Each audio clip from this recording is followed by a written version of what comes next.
Hello, everyone, and welcome back to the Power Sex Money Podtalk, a place where we get to talk to real people with real stories and come up with real life solutions. Now, if you are joining us live, please leave a comment in the comment section down below, just telling us where you're from, send a hi, a hello, just let us know. We need to see where you are. Please let us know. And if you are watching us later on, do not forget to leave us a comment.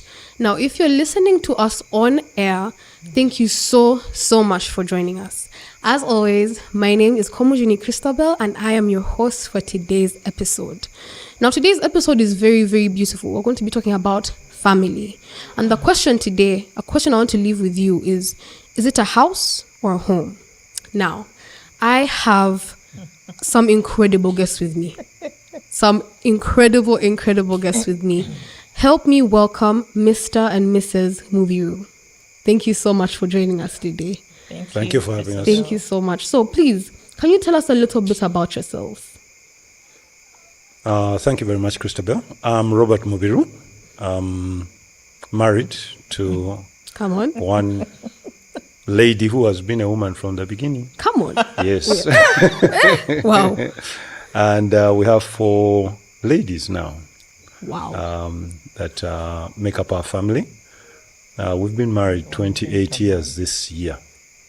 Yeah. 28 years. 28. That's a lot of years. We also have one gentleman in our family whom we inherited along the way. That's really nice. He's a medical doctor. Wow. Wow. Yes. My name is Rebecca Mubiru, but I had a name before the Mubiru name. So my name is Rebecca Namoga Mubiru.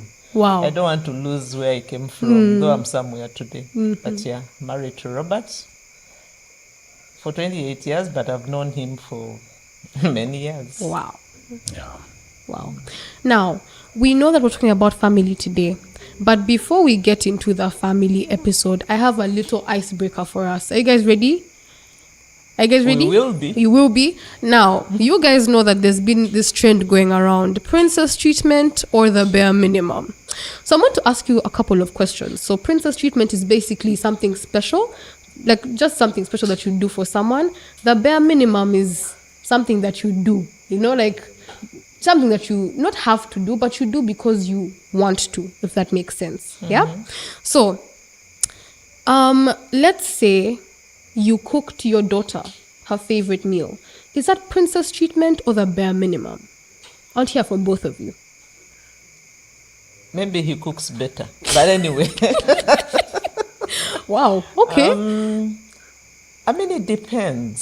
Sometimes it could be bare minimum. It could be the routine that they have to eat. And maybe that day it's her favorite dish. Okay. Or it's his favorite dish because our son loves posho, he loves rice and beans. Wow. That even when we cook it and he's not at home, we'll call and say, by the way, Oh, that's so sweet. there's this. And even sometimes we'll have to keep some beans for him so that when he comes along, he can eat them. So really, it could be bare minimum for the people who don't have that as their favorite dish. But for him, it's princess treatment or prince treatment. Prince treatment. Yes, we love that. Yes. Okay, so is it the bare minimum or princess treatment if you bought your child a new gadget? A new phone, laptop, tablet? King treatment. King treatment. Not even princess. It's king now. Yeah. Wow. Guys, so explain to me why. Why is it king treatment? I think a phone is something special. Okay. Yeah, it's a milestone in a child's life. That's very true. Yeah. That's actually very true. Yeah. So now one more question, and then I'll let you guys rest. Just one more. Okay. Do you think, now this is from my perspective, okay? Is it princess treatment for you guys, okay, if we helped around with household chores? Who's we? Where The we children. is- okay. Bare minimum? Princess treatment? On your Both. side? Both. Okay. Explain to me why. Because you're learning. That's the only place you're going to learn how to do it. You'll make your mistakes and they'll be corrected. That's very true. Bare minimum because, that's your home, for crying out loud. Yeah.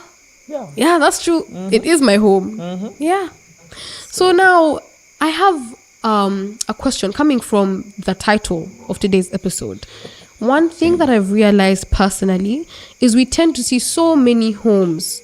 Okay, so many homes and so many people in homes, but they're not really homes. They're more like houses, you know? We see so many beautiful houses and not enough homes. Why do you think that's happening right now?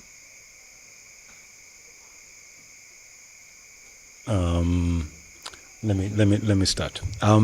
First and foremost, a very good question.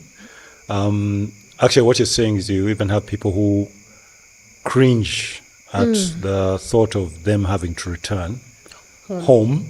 Yeah, and it's not only for the parents. It's even for the children.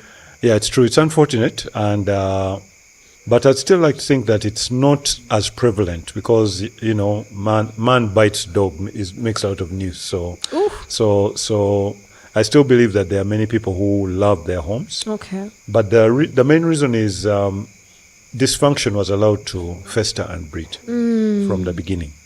So when you don't resolve issues, when you don't love one another in the home,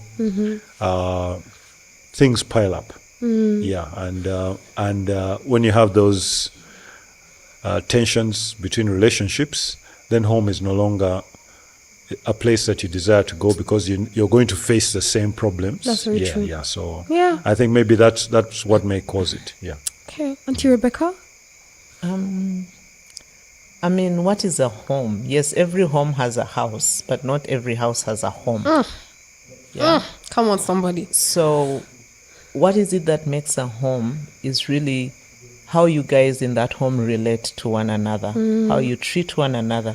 So like Robert said, if the treatment is welcoming, then you want to go home to receive that treatment. But if it's not, then you repel, you take as much time as you can. Away. If there's a jam, you're like, thanks be to God, it's longer. And we saw a lot of that during the lockdown. Many homes, many families broke down and went into dysfunction just because they were in the same space. Yet this is the space where you work so hard to attain, You want to have a cozy environment and you're working so hard, but the relationship in that environment doesn't make it cozy. So it ends up being a beautiful house, but not a home to be in. There's actually something that I wanted to kind of touch on. I feel like as a generation, we don't necessarily understand family structure. What's a family supposed to look like? And I know that's a very hard question. I can see you, Auntie Rebecca. No, I mean, it's not hard. I just wanted to bounce it back to you and ask you, for you, what is family? For me, what's family? For me, I think family is... So my idea of family had changed for quite a bit. My idea of family was a place that I could go to and feel safe. That was my idea of family. But now, as I've grown, I believe that family it's a place of, yes, safety, but also a place of boundaries, if that makes sense. So yeah, I think that's my idea of family right now. I feel like it's going to change when I have my own family in Jesus' name. So Amen. Amen. So what is I receive in Jesus' name? Yes. What is your idea? Actually, not even idea. What is the structure of family? Well, from God's point of view, Okay. We see the first family, like I always share with people when I get the opportunity. One of the ordinances in church, in Christendom, that is across all denominations, that is agreed upon, is marriage. Okay. You'll find that the general principles of marriage under denominations that identify as Christian will be the same in Roman Catholic, Orthodox, Seventh-day, wherever. They're the same principles. Mainly because it's the very first ordinance that God performed in the Bible. So, and he made it very clear. He looked at Adam and said, well, you need some help. You need some help. So he created Eve, you understand? Yeah. But he also gave them very clear marching orders in Genesis 2:24 and 25. He told the couple to leave home, and in 25, and cleave to one another. And he told the couple to be naked and not ashamed. And we all run to the immediate thing of taking off our clothes, which is part of it. Yep. But the harder part is being naked and unashamed about your deep-seated issues. Oof. Will you be naked and unashamed about your account? Are you going to be naked and unashamed about your mobile phone? Oh. Are you going to be naked and unashamed about your dreams and hopes, plans? Yeah, so those are not as easy. You know, that's actually very interesting. Something that I've realized is that usually, of recent, people are more into how it's going to help them. They're more concerned about how it's going to help them and not the commitment part. You know, it's more about like, man, we're both single, let's just get married and see how it goes. It's not really, like we've made a commitment before God. And that's something that I don't think is talked about enough, you know. And you're talking about how we need to be not just naked, guys. I hope you got that one. But genuinely open with the person that you're going to be married to. Are you ready for that commitment? That's a question that I'm going to leave with you guys. Are you ready for that commitment? Auntie, a question I have for you is, one thing we realized is a trend that was going around a few months ago, talking about women in males fields, and how these days women tend to like take charge in the home and not even belittle the head of the home, the man. Why do you think that is happening, and how do we get away from that mindset? Because that's a mindset so many families have at the moment. The women have become the breadwinners, but also that kids don't think they can go back to their fathers. It's just mom, never the father. Why is it like that? It goes back to the structure. I believe that the home is the first organization before anything. Wow. And if you're working anywhere, there is an organization structure and there is a head. Whether you're more educated than the head, it doesn't make you the head. Wow. Yeah. So we need to follow the hierarchy. The moment you disintegrate that, then definitely everything else is going to crumble down. Being the breadwinner, so what? Oops. Yes, you're the breadwinner, but that doesn't make you the head of the family. And the moment you get to understand that, then you're going to tell your children that this is the head of the family. And until we take that up, you know, there's this lie that if he doesn't do his part, I'll not do my part. But you see, God created you to do your part. For example, if I choose to give you this hanky, I have given it to you. My part is to give it to you. Your part is to keep it. Receive and maybe say thank you. I cannot force you to say thank you, but I'll have done my bit. Yeah. So I'm not going to say, until you say thank you, I'm not going to give you the hanky. Now, once we reverse that, then everything else is being reversed. Yeah. And it is my duty earning more does not make me a breadwinner, because I think we need to make the difference very clear. Because I earn more, it doesn't make me the breadwinner. Yeah. When I earn, do even my children know that I earn more? Why would my children get to know that I am the one earning more? What am I passing on? What am I communicating to them? Yeah. So that hierarchy has to be defined by the father and the mother. Yeah. Yeah. Maybe just to add on to that, it also points to what really are your values and what was your motive for getting married. Wow. So it shows that actually you hold money and possessions above the relationship. Ooh, If you so and that's why people are scared of committing, and that's why I go back to Genesis 24 and 25. You have to be naked and ashamed. Until you reach the point where you realize that her money is our money, and my money is our money, and his car. And when you get to that point, then you're moving in the right direction for marriage. And in days gone by, people never used to be promoted to levels of senior management until they got married, because that's when they'd realize that somebody has learned to manage their selfishness. Wow. And they've now know how to learn to manage people. It just so happens nowadays that like you said, the marriage, the homes are not necessarily functioning the way they are, so it's no longer used as a yardstick. But it's just an example. So basically, the Lord wants to teach us to get our eyes off ourselves and give. You know, I think there's all the time people always asking, oh, what's the role of a parent in a family? What is the role of a child? Because I feel like as children, okay, me personally, my role is to eat my parents' money, to graduate school, and make more money. Yeah, that's what I thought my role was. But the more I've grown, I've realized that children do have a role to play in family. What do you think the role of a child is in a family? Because I believe it's a team thing, if I'm not wrong, you know? So what is the role of a child? Please. So the Bible says in Colossians and in Ephesians that children are to obey their parents. So the children are to... She has really liked that bit. No, I agree. Yes. Yeah, so the role of a child is to grow and learn at home, but also contribute and mature in learning to live and learning to live within a home.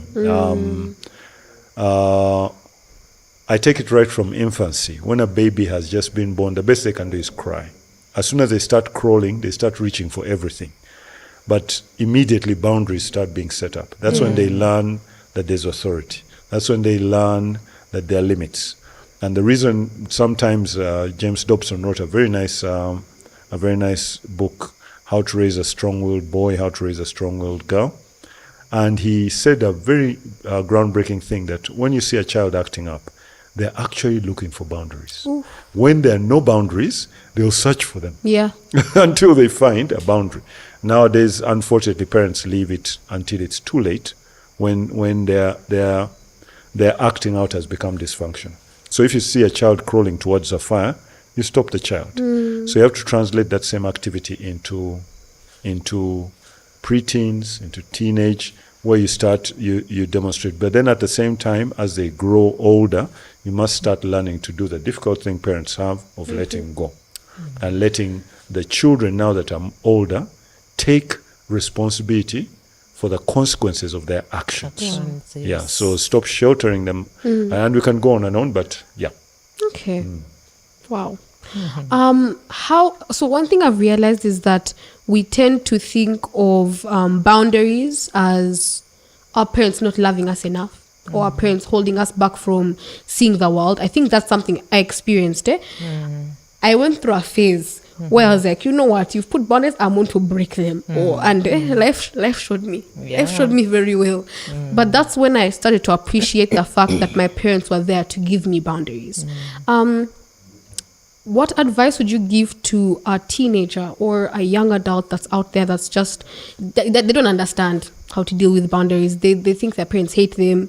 They want to be free. You know, they get to a point where you're just like, I want to make my own decisions in life. You know, I feel like my parents are holding me back.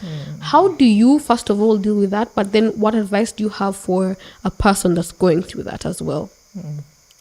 I mean, for starters, why would your parents be against you? Why would they be against you? And then there's a very thin line. You know, in some instances, you want to be an adult. In other instances, you want to be a child. So make up your mind. Oops. If you want to be an adult, let's go the adult way. When the bills come, please, by all means, don't ask me for data. Sort yourself out. Yeah. When you get stuck and the police has you, by all means, sort yourself out, because you're above 18. Do you, right? So make a decision. Are you an adult or are you a child? Yeah.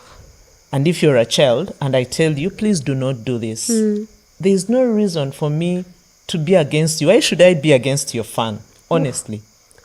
And at the end of the day, I know that I'm your speed dial at the end of the day. So because I'm your speed dial, sometimes I'm trying to avoid the speed dials. I'm like, please don't.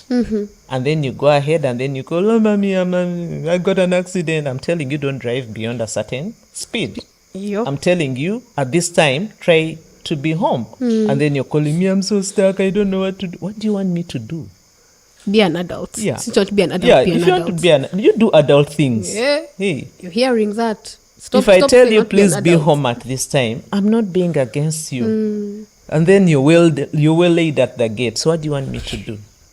And then they are calling me, your child is here and everything. Why are they calling me? Because you told them, please call my parent. So choose your battle. Choose where you want to be. But the bottom line is there's no reason for your parent to be against you. That's very true. And when you think about it carefully, who impacts you deeply more? Somebody who's close to you. Those feelings of negativity that you're feeling, do you ever feel them against somebody else who tells you don't do this, who's not close in your life? If some madman came and shouted and said, "Gwe musiru gwe," you stupid person, you say, "Oh no, yeah, stay in your lane." But if your parent does that, it hurts you. Very that deeply. means that there's a relationship between you and your parent. That is the love. So, but when the parent stands up and stops you, there's a reason why there's 1 or 2 years between you, because they've seen it and they've seen what it will lead to. Yeah. So, and maybe some of them experienced it even a hard way, and they don't want you to. But then at a certain point in time, you have to let go, and the person falls down a bit, and They learn their lesson. yeah. There's something that we've noticed, but there's so many unspoken wounds in families. And we just want to touch on that for just a little bit, I feel like most of the time, I believe that a family is a father, a mother, and children. Yes. And there are families that don't necessarily have a father or a mother. And sometimes that makes them feel like less of a family, and that gives children more freedom. I don't know if that makes sense. Sometimes, not all the time, but in cases that I have personally seen, that's something we tend to see. So for not even parents and children who are growing up in a family like that, what would you say to them? Because I feel like it's something that we don't really talk about as much, but there are families like that. I mean, for starters, the fact that I'm a child, I'm a product of a father and mother. So that's the baseline.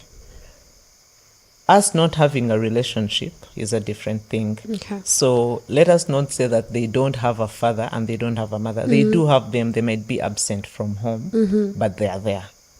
And once you get to that point of appreciating, irrespective of their status and everything, they are your father, they are your mother. They may not be doing what you want them to do, but what is the little that they are doing is where you should focus your energy.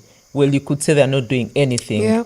However, the fact that he hasn't denied that he's your father is the first thing, because he could have said, look, I'm not the father of that child. Yet, they have been shown to you as the father. So the fact that this man has acknowledged that that is my child is reason enough for me to appreciate. I may not be seeing my dad.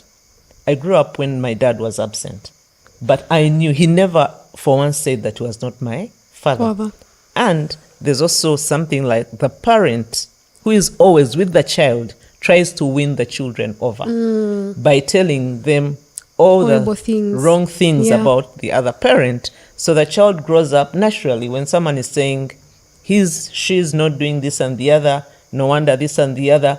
So that's all you're getting in all your development stage. That's what you're getting. So you grow up thinking this guy or this woman actually doesn't care about me, but you're only having one side of the story. You don't know the other side of the story. And that's something I usually tell parents that, look, this individual is growing up and they will find out sooner or later. Yeah. So at a certain stage, it's up to me, it's up to you to find out this person called father, this person called mother, who are they really?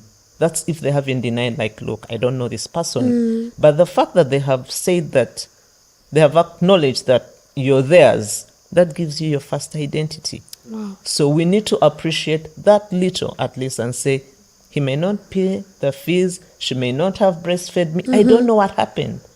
I'm just a scapegoat, I'm being used and tossed here and there because of things I didn't even know about with my parents. So let us appreciate the fact that this man or this woman has acknowledged that I am theirs, then we start building on that. Maybe later on in life we'll discover. Wow. I think the most important thing is that a child who has grown up with one parent, because the parent might have passed away,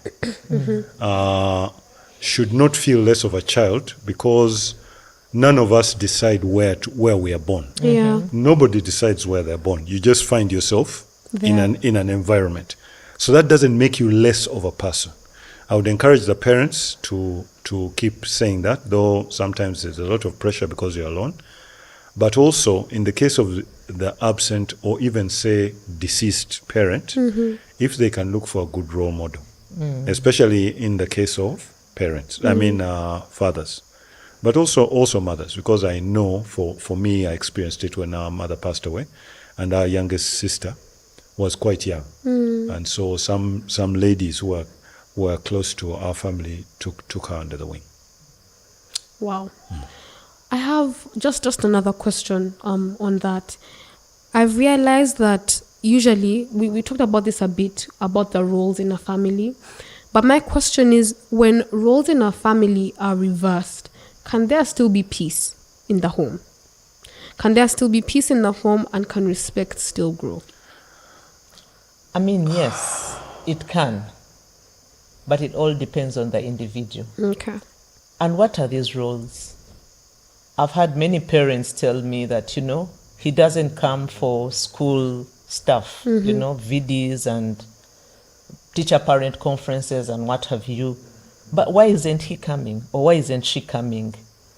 If he or she is working to see that actually this happens, then I who is able to do that role should actually cover him or cover her. The extra step. Yes. Yeah. So, for example, if I attend the teacher-parent conference and Robert is unable to do it, and they bring a register, what do? Do I just write Rebecca Mubiru and my contact?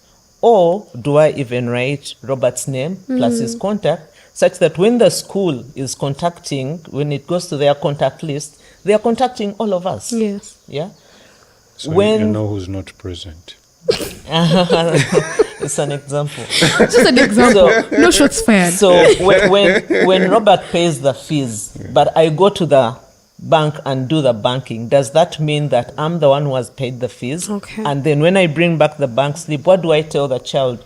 Do I just say I paid your fees, or do I say, please thank daddy, we paid the fees? So when I take up the role, why do I have to make it seem like he's not doing his role or she's not doing her role? Because we are in this together. Wow. So if I can't do it and he can do it, by all means.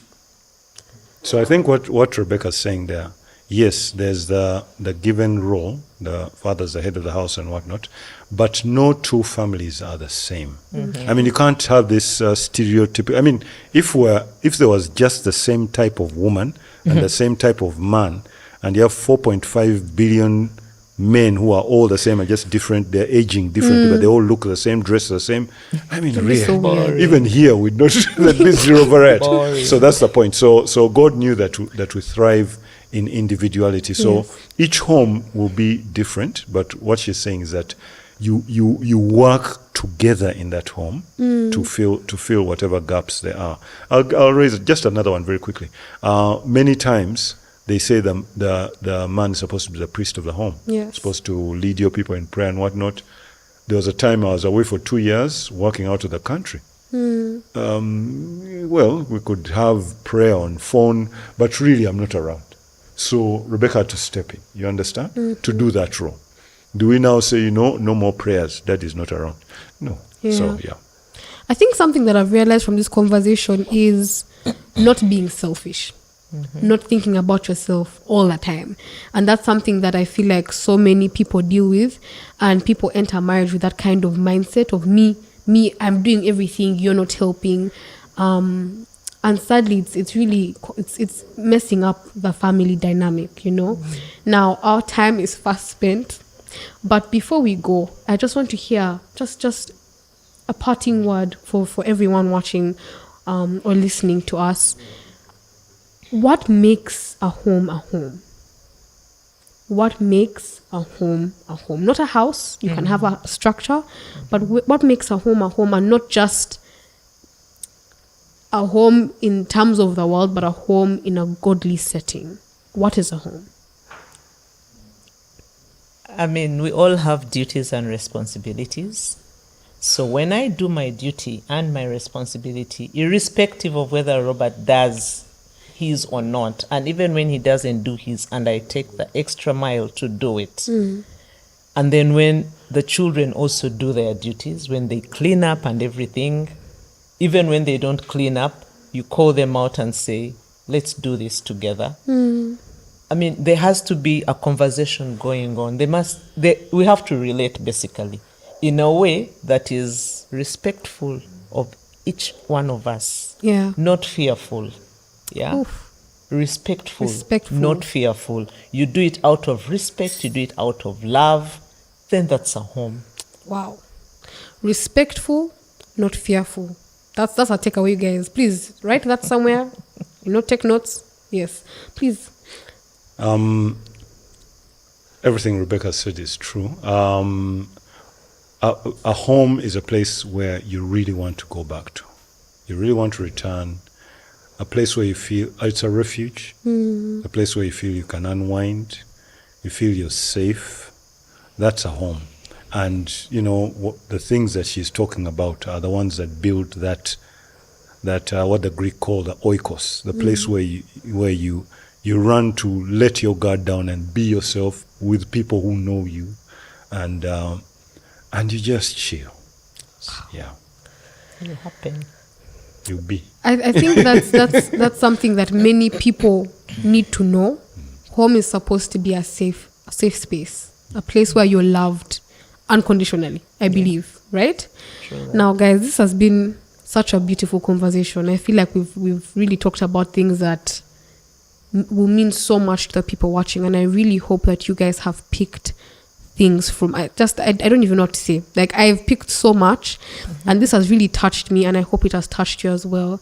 And we hope to see you again for the next episode. But Mr. and Mrs. Mubiru, it has been an honor, honestly, an absolute honor to have you here. Thank you so much for imparting wisdom. Hey, you've really imparted, and I have received. To God and I hope we've all received the wisdom. But thank you so much for coming. Please, we cannot wait to have you again. We will definitely have you again. Amen. Thank you for coming. We love you guys very, very much. And to everyone watching us, thank you so much for joining us for this episode of Power Sex Money, the Pod Talk. We love you, and we hope we'll see you soon. Bye, guys. Bye-bye. Bye. Bye.